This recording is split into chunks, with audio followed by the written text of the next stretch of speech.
यहां हम देखेंगे टाइप ऑफ सॉल्यूशन।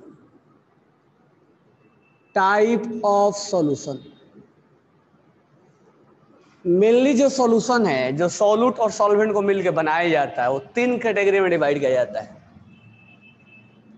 एक होता है ट्रू सॉल्यूशन। True solution. एक होता है कोलाइडल। Colloidal solution. और एक होता है suspension. Suspension solution.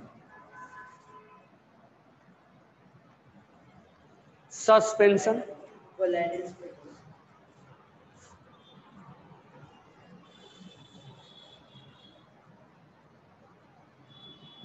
Colloidal solution और एक होता है सस्पेंशन। अगर हम ट्रू सॉल्यूशन के बारे में बात करें, एग्जांपल क्या हो सकता है?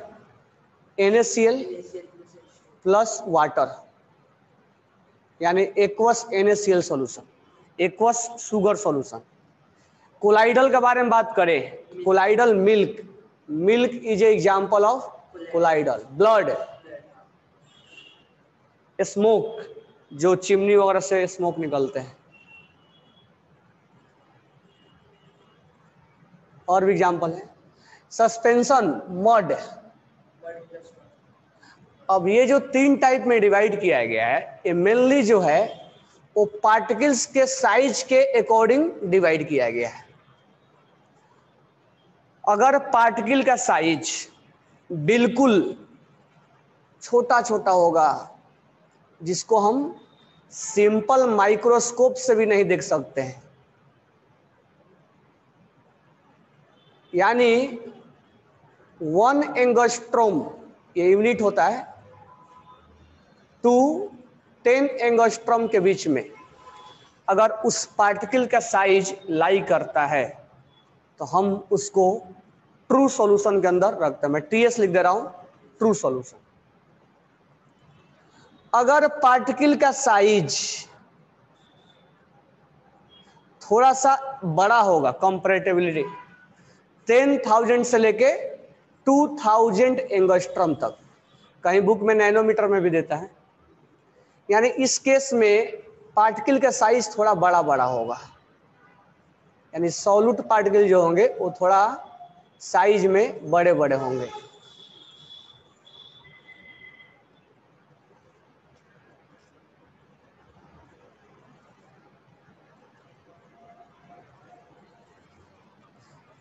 तो इसको हम बोलते हैं कोलाइडल सॉल्यूशन। और पार्टिकल्स का साइज बिल्कुल बड़ा है, हम नेक्ड आई से बिल्कुल ऐसे ही देख सकते हैं, मड है। तो इसको हम रखेंगे, यानी 2000 से अगर ऊपर हुआ, जितना भी चला जाए, उसको हम सस्पेंशन सॉल्यूशन के में हम रखेंगे। ठीक है। अब यहां से अगर हम लाइट पास करें, अच्छा एक बात और है कि ये यूनिफॉर्मली होता है। क्या होता है? यानी होमोजीनियस होता है। यूनिफॉर्मली डिस्ट्रीब्यूटेड होते हैं, यानी होमोजीनियस होता है। और ये क्या होता है? ये भी होमोजीनियस ही होता है।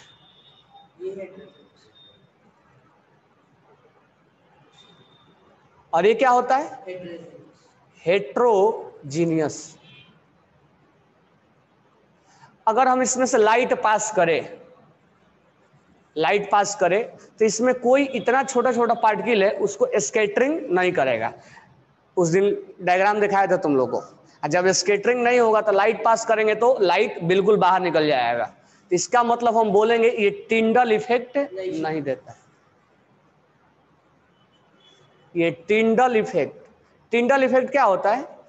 जब हम लाइट को सॉल्यूशन से पास करते हैं तो स्कैटरिंग हो जाता है, उसी को हम टिंडल इफेक्ट के नाम से जानते हैं। तो ये टिंडल इफेक्ट नहीं देगा, लेकिन ये टिंडल इफेक्ट देता है।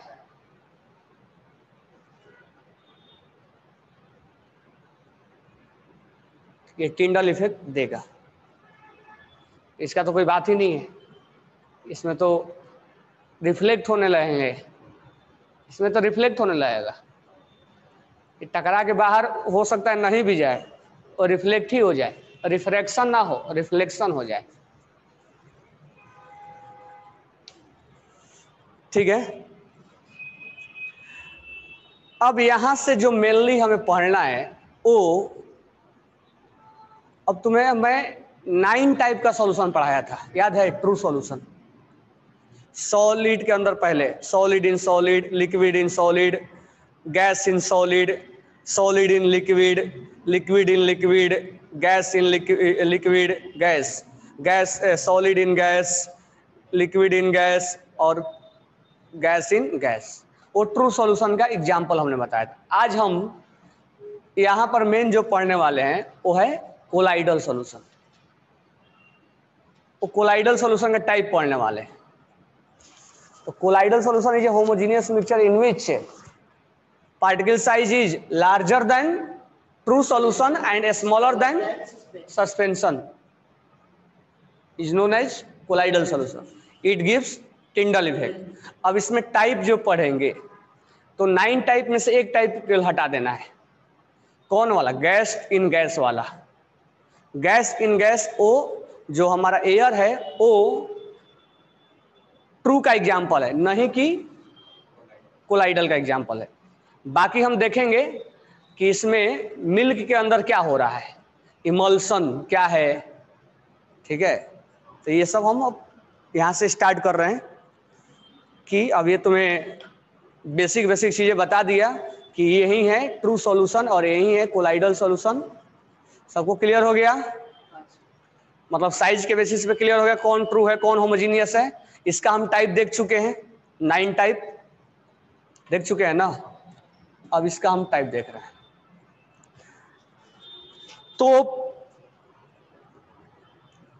मैं कोलाइडल सॉल्यूशन को पढ़ो, सस्पेंशन हो गया ना। अच्छा, पढ़ दे रहा हूं सस्पेंशन को, पेज नंबर 40 ओपन करना। A suspension is heterogeneous mixture, clear बात है, in which solute particle is separated throughout the solvent without dissolving in it। यानी इसके अंदर कुल मिला के साइज ऑफ सॉल्यूट क्या होते हैं? बड़ा बड़ा होते हैं। Size, practical size of suspension is larger than 100 nanometre. Nanometre में एंगस्ट्रॉम लिखवाया हूं, तुम नैनोमीटर में भी याद कर सकते हो। और 10⁷ मीटर से ज्यादा होते हैं तो हम उसको सस्पेंशन में रखते हैं। It can be seen by necked I. Solid particles of suspension settle down when allowed to stand to some time. Suspension are unstable। अगर हम उसको रख दें तो उसके सॉलिड पार्टिकल क्या हो जाएंगे? सेटल डाउन हो जाएंगे। जैसे मान लो सैंड को पानी में डिजोल्व कर दो, कुछ देर बाद रखोगे तो नीचे सेटल डाउन हो जाएगा और वो अनस्टेबल है। Solid particle of suspension do not pass through the filter paper. They है, अगर हम फिल्टर पेपर सैंड के सॉल्यूशन को पानी में डाल के सैंड पेपर से पास करें तो सैंड तो बाहर निकल जाएगा ना। Filter paper they remain on the filter paper residue, वो रेसिड्यू के फॉर्म में बाहर निकल जाएगा। Suspension is either opaque and ट्रांसुलेंट।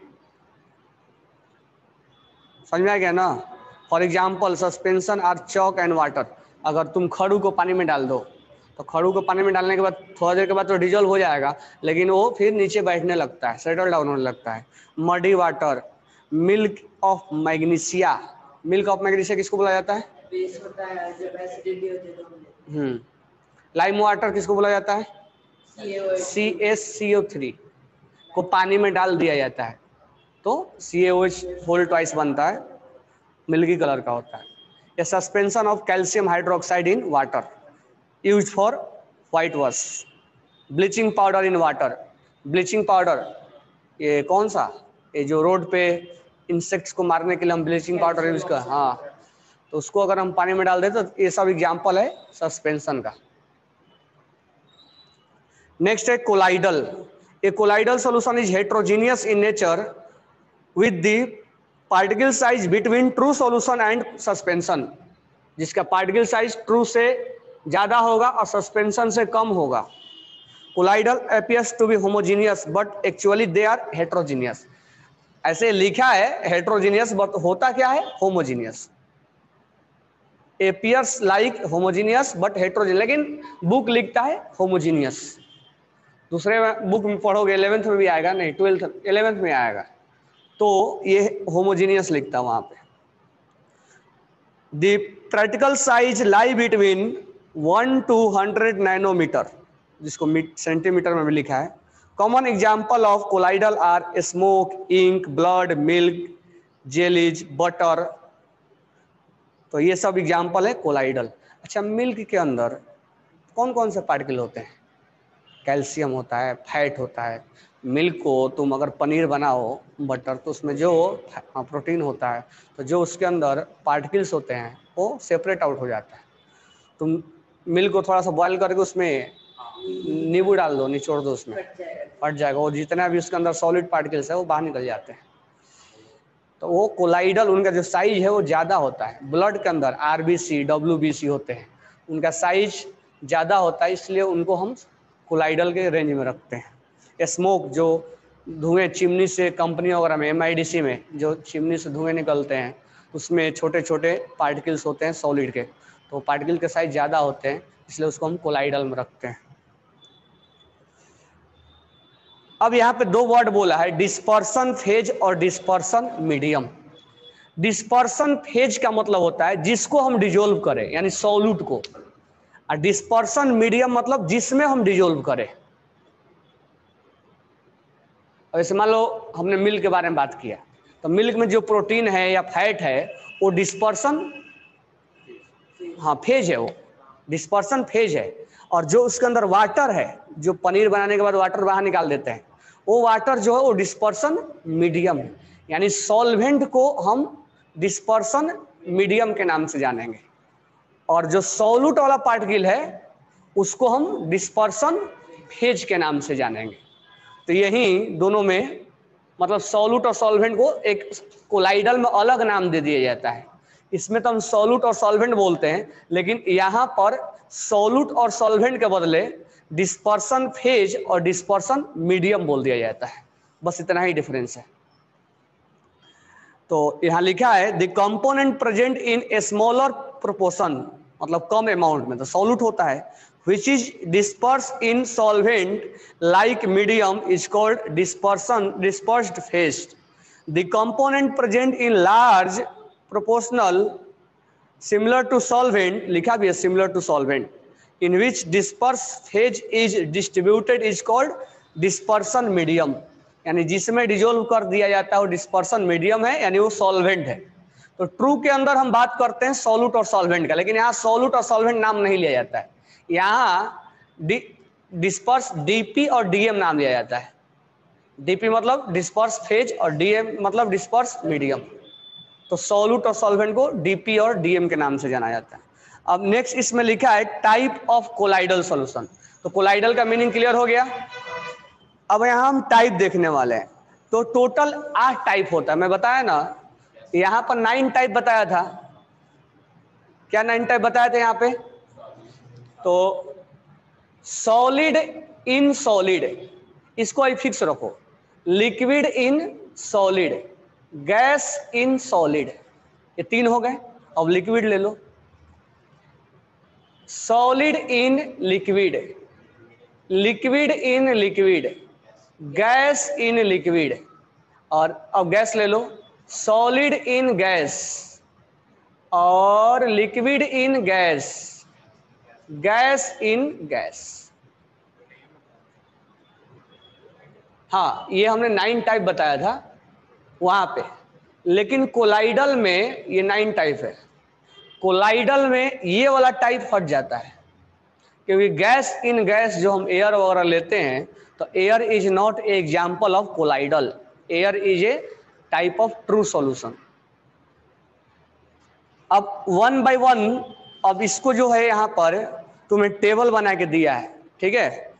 और जब तुम आओगे 11th क्लास में तो ये चीजें तुमसे याद करवाया जाएगा, तो इसीलिए बेटर होगा कि टेबल को अभी याद करो कि इसको क्या बोला था, जेल, जेल क्या है, इमल्सन क्या है, एरोजेल क्या है, ये सब नाम याद करना पड़ेगा, ठीक है। तो पहला हम नाम लिख रहे हैं।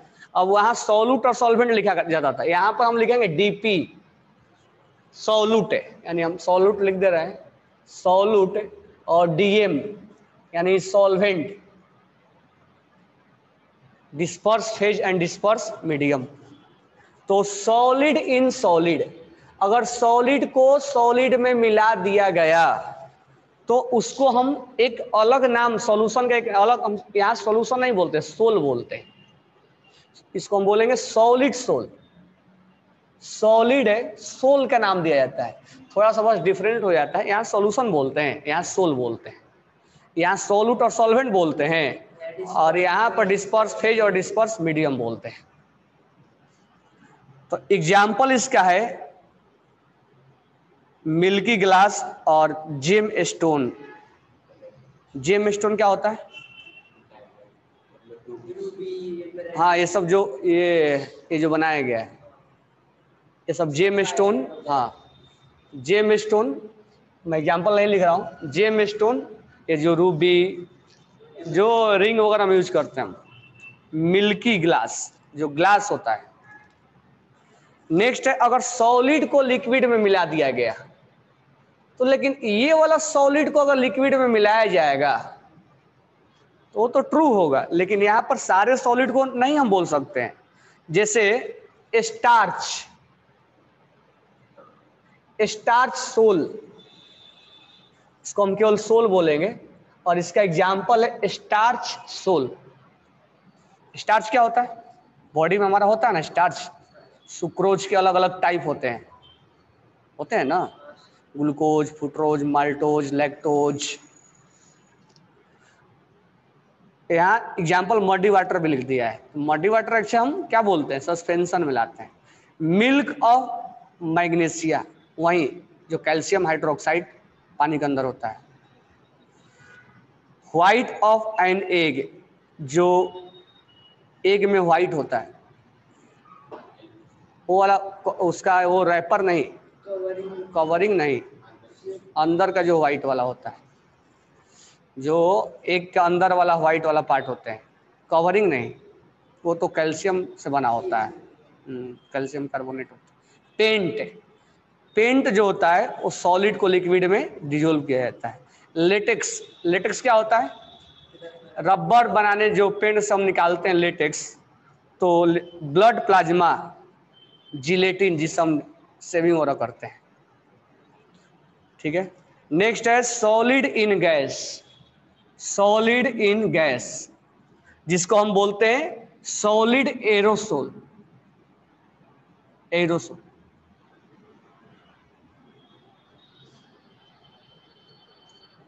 जैसे स्मोक, स्मोक में क्या होता है? छोटे छोटे छोटे छोटे पार्टिकल्स होते हैं, वो जो चिमनी वगैरह निकलता है उसमें छोटे छोटे पार्टिकल एयर में मिक्स हो जाते हैं। स्मोक, डस्ट स्टोर्म, जो तूफान वगैरह में डस्ट मिल जाते हैं। ऑटोमोबाइल एग्जॉस्ट, जो पीछे से वो एग्जॉस्टिंग होता है। नेक्स्ट है हमारा लिक्विड इन सॉलिड, जिसको हम बोलते हैं जेल। लिक्विड इन सॉलिड यानी लिक्विड के अंदर, लिक्विड सॉलिड में होगा। जेल, जो जेल हम बाल में लगाते हैं, तो जेल में पानी कम होता है और सॉलिड वाला जो अमाउंट होता है वो ज्यादा होता है। इसको हम ऐसे नॉर्मली क्या बोलेंगे? जेल बोलेंगे। जिसको हम अलग अलग बोल सकते हैं, जेली, चीज, बटर, कर्ड, शू पॉलिश। अब जो हम जूता का पॉलिश करते हैं उसमें जो होता है वो सॉलिड ज़्यादा होता है, लिक्विड कम होता है, जेली टाइप का। अगर हम कुछ ऐसे चॉकलेट भी जेली वाला खाते हैं तो उसमें सॉलिड ज़्यादा होता है, लिक्विड कम होता है। लिक्विड इन लिक्विड, अगर लिक्विड को लिक्विड में मिला दिया गया तो हम इसको इमल, अगर हम लिक्विड को लिक्विड में मिला देंगे तो क्या बोलेंगे उसको? इमल्सन। तो अगर हम लिक्विड को लिक्विड में मिक्स कर देंगे तो क्या बोलेंगे? इमल्सन। ठीक है। जिसको हम milk, milk is example of emulsion. Milk किसका एग्जाम्पल है? इमल्सन का। Face cream, cold liver oil. ठीक है। तो इसको जो सॉल्यूशन का एक पर्टिकुलर नाम दिया गया है, इमल्सन। जो दूध के अंदर होता है वो लिक्विड से अब ये नहीं बोलेंगे कि एल्कोहल में वाटर को डिजोल्व कर दिया, एल्कोहल में वाटर को डिजोल्व करना is not a colloidal solution, ये it is a true solution. लेकिन मिल्क के अंदर जो होता है उसका पार्टिकल का साइज ज़्यादा है ना, तो इसीलिए मिल्क के अंदर जो हम बोलेंगे तो लिक्विड के अंदर लिक्विड ही डिजोल्व है, लेकिन उसका पार्टिकल साइज होने की वजह से अब दूध में ग्लास में दूध ले लेना और उसमें टॉर्च जलाना, देखना उसमें लाइट स्कैटरिंग हो जाएगा। Gas in solid, gas in solid, gas कम होगा सॉलिड ज्यादा होगा। सॉलिड फोम, सॉलिड फोम जो देखे होगे शेविंग करते समय फोम निकाला जाता है, तो उसमें सॉलिड कम हो ज्यादा होगा और उसके अंदर गैस होते हैं, तो गैस कम होगा, जिसको हम बोलते हैं सॉलिड फोम के नाम से जानते हैं। इसका example pumice stone, foam, rubber, bread. Bread के अंदर क्या होता है, तुम देखो केक बनाते समय CO2 गैस बाहर निकलता है। Gas in liquid, gas in liquid यानी गैस कम होगा और लिक्विड ज्यादा होगा, जिसको हम फोम के नाम से जानेंगे। एक सॉलिड फोम होगा, एक फोम होगा। फ्रोथ जो झाग वगैरह निकलते हैं, व्हिप्ड क्रीम होता है ना, सोप, शेविंग क्रीम। तो इसको एक बार देख लो, इसके बाद हम इमल्सन स्टार्ट करते हैं। इमल्सन कुछ और नहीं है, इमल्सन क्या होता है, लिक्विड के अंदर जो लिक्विड मिलाते हैं उसको हम क्या बोलते हैं, इमल्सन बोलते हैं। क्लियर?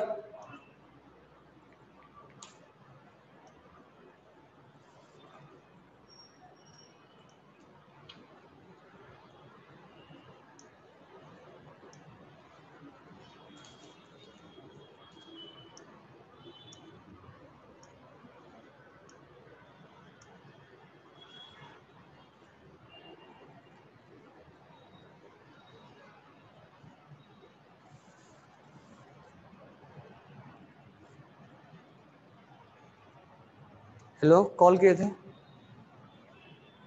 हाँ,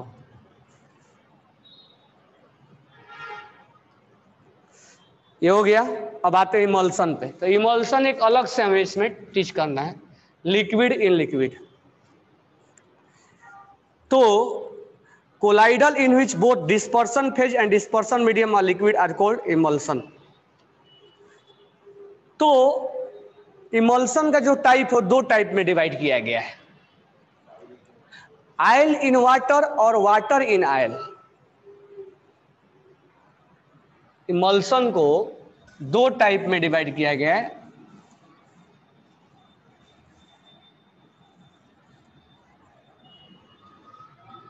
एक आयल इन वाटर और एक है वाटर इन आयल।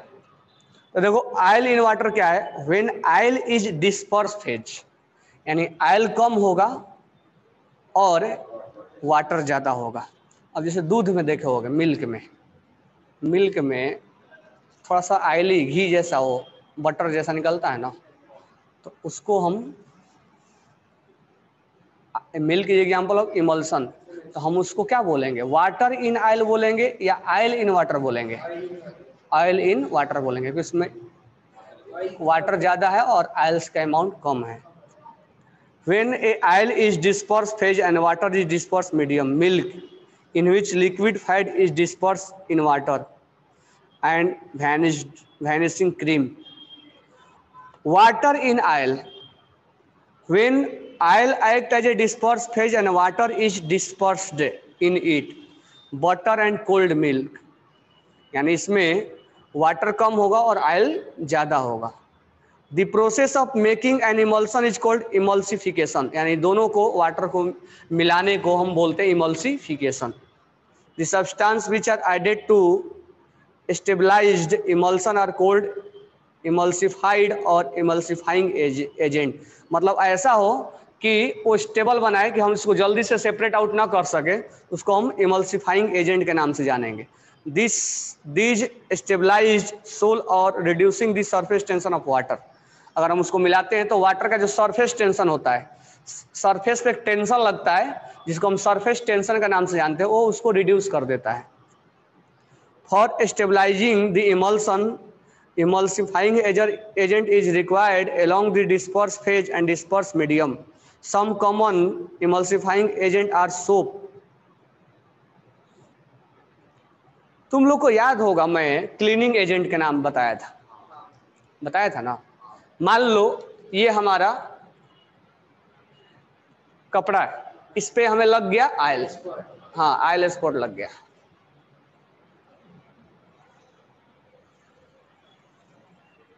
अब इसको हमें हटाना है तो इसको हम क्या करते हैं, पानी में सोप को डाल देते हैं। तो तुम्हें मालूम होगा कि सोप का दो पार्ट होता है, एक हाइड्रोफोबिक है, एक हाइड्रोफिलिक है। ये सब C17 हो गया, COO माइनस और Na, ये वाटर के साथ चिपक जाता है और ये किसके साथ चिपक जाएगा, डर्ट के साथ, आयल के साथ, ठीक है। तो इस एजेंट को हटाने के लिए यानी इससे चिपकने के लिए ये इनफ है, यानी ये इसको स्टेबलाइज कर अपने में मिला रहा है, तो इसको हम इमल्सिफाइंग एजेंट के नाम से जानेंगे। तो soap act as a emulsifying agent. Detergent, protein, gum, agar, ठीक है।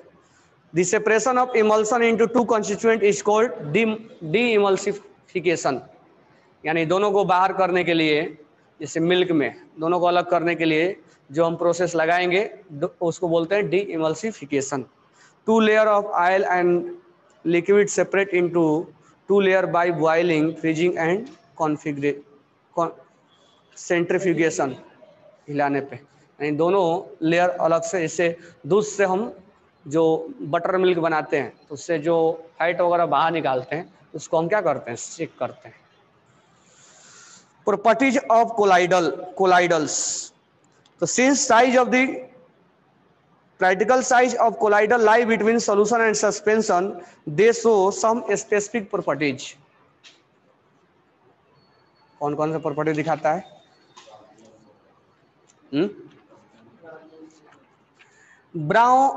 Brownian motion. अब देखो ब्राउनियन मोशन क्या होता है। अब मान लो ये हमने सस्पेंशन सॉल्यूशन लिया तो इसके अंदर पार्टिकल्स है।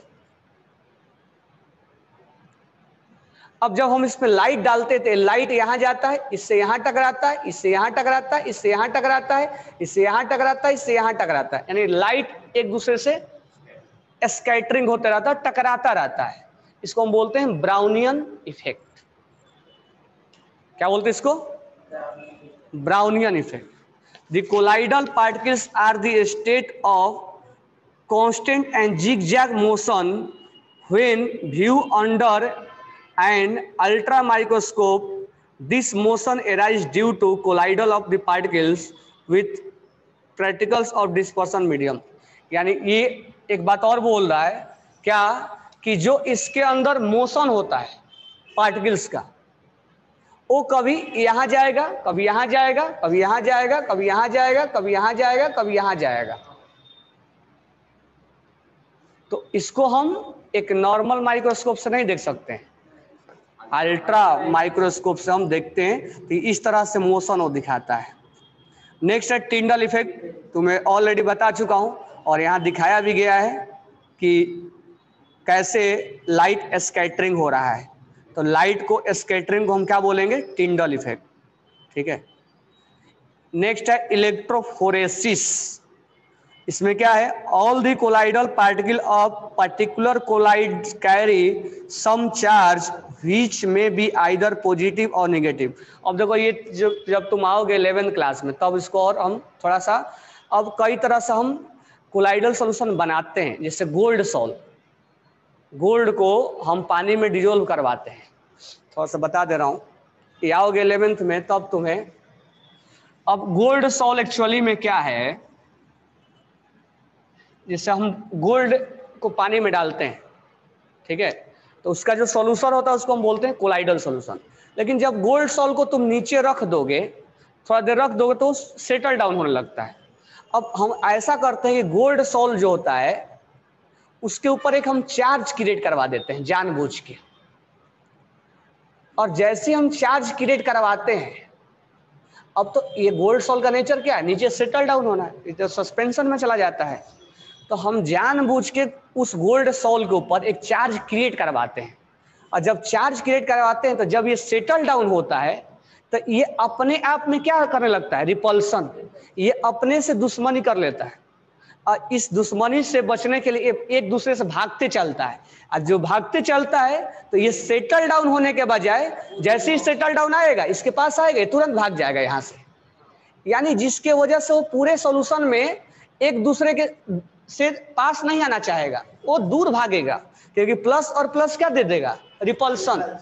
तो इसके वजह से इस पे चार्ज क्रिएट करवा के और इसको कोलाइडल बनाया जाता है, और ये चार्ज पॉजिटिव हो सकता है और नेगेटिव हो सकता है, लेकिन सेम चार्ज बनाना होगा, नहीं तो अपोजिट चार्ज बनाओगे तो फिर वो आपस में कंबाइंड हो जाएंगे। तो सेम चार्ज वाला रिपल्सन करेगा, अब इसके पास भी प्लस, इसके पास प्लस, जैसे एक दूसरे के पास आएंगे तुरंत बोलेंगे तो दुश्मन आ गया, भागो यहाँ से, तो ये सेटल डाउन होने से बच जाते हैं, और इस तरह से पूरे सॉल्यूशन में, हाँ नहीं तो ये जाके सेटल डाउन हो जाएंगे,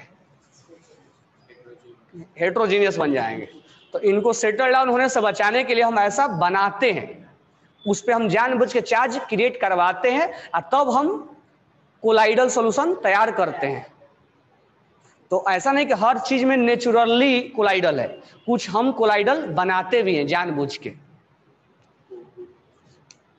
समझ में आया क्यों चार्ज क्रिएट करवा रहे हैं, नहीं तो सेटल डाउन हो जाएगा। All the colloidal particle of particular colloidal carry some charge which may be either positive or negative.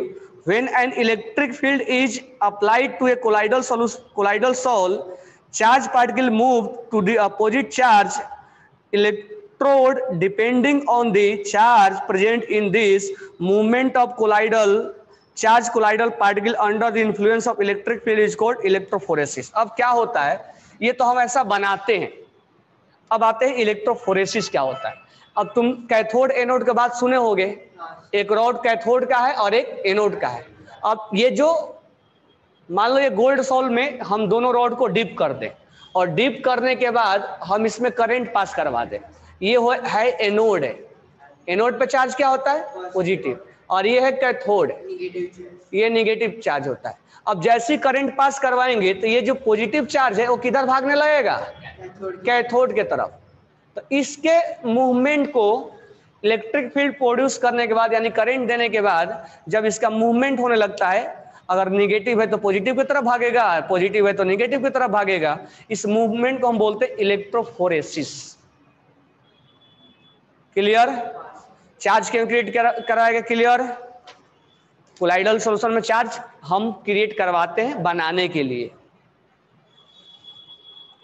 Next है कोगुलेशन, कोगुलेटेड। अब देखो सबसे बेस्ट एग्जांपल है कोगुलेशन का, दूध से हम जो पनीर निकालते हैं, अगर दूध को थोड़ा सा बॉयल करके उसमें नींबू निचोड़ दोगे तो वो जो सॉलिड पार्टिकल उसके अंदर डिजोल्व है वो कोगुलेट हो जाते हैं, जमा हो जाते हैं, एक पास वो जमा हो जाता है। उस प्रोसेस को हम बोलते हैं कोगुलेशन, यानी पनीर बनाने का जो तरीका है उसको हम कोगुलेशन बोल सकते हैं।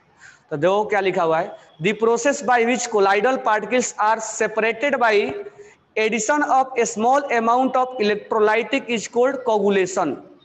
It is generally carried out in addition of electrolyte like sodium NaCl, alum, for example bleeding of cut and immediate stopping by applying alum on ferric acid। कह रहा है कि कोगुलेट, जैसे अभी ब्लीडिंग होने लग गया हमें, ठीक है, हाथ कट गया, ब्लीडिंग होने लग गया, हम उस पर क्या लगाते हैं, टूटी लगा देते हैं, लगाते हैं ना, तो क्या हो जाता है, ब्लड को कोगुलेट कर देता है। उस प्रोसेस को हम बोलते हैं कोगुलेशन। या मिल्क से हम जो पनीर बाहर निकालते हैं, that is also process of coagulation.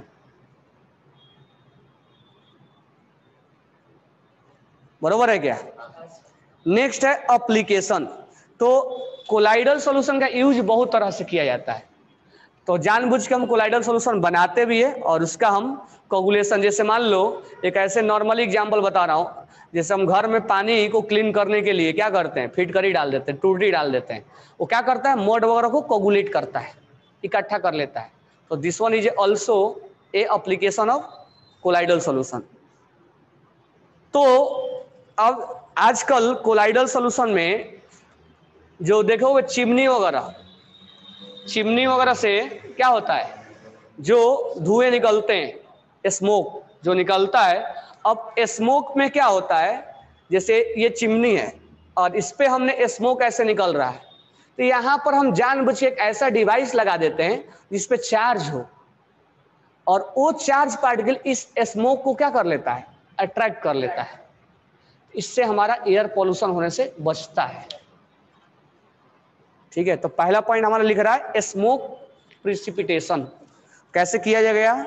Smoke contain carbon particles disperse in air.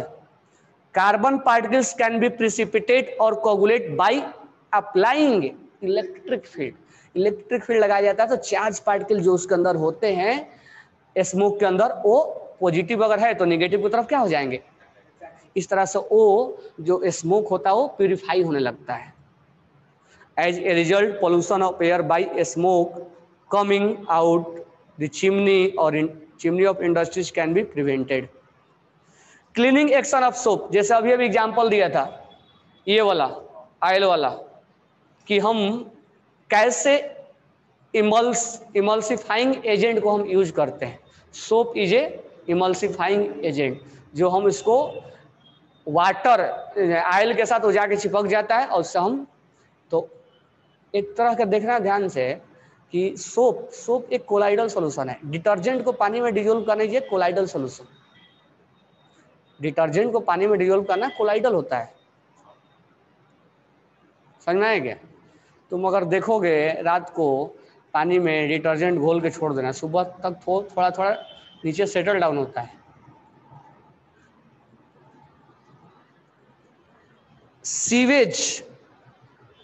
Sewage डिस्पोलर medicine और प्रोडक्शन ऑफ रबर वगैरह में हम इसका यूज करते हैं। ठीक है, अब देखो नेक्स्ट जो हमारा ये कॉलम बनाया है, तो कॉलम में यही तीनों के बारे में जो स्टार्टिंग में हमने बात किया था ना, ट्रू सॉल्यूशन, कोलाइडल और सस्पेंशन। तो तीनों में साइज देखना है। ओपेक्यू मतलब क्या होता है? तो यहाँ पर अपीयरेंस नेचर होमोजीनियस यहाँ है, हालांकि कोलाइडल को हेट्रोजीनियस लिखा है, होमोजीनियस होना चाहिए।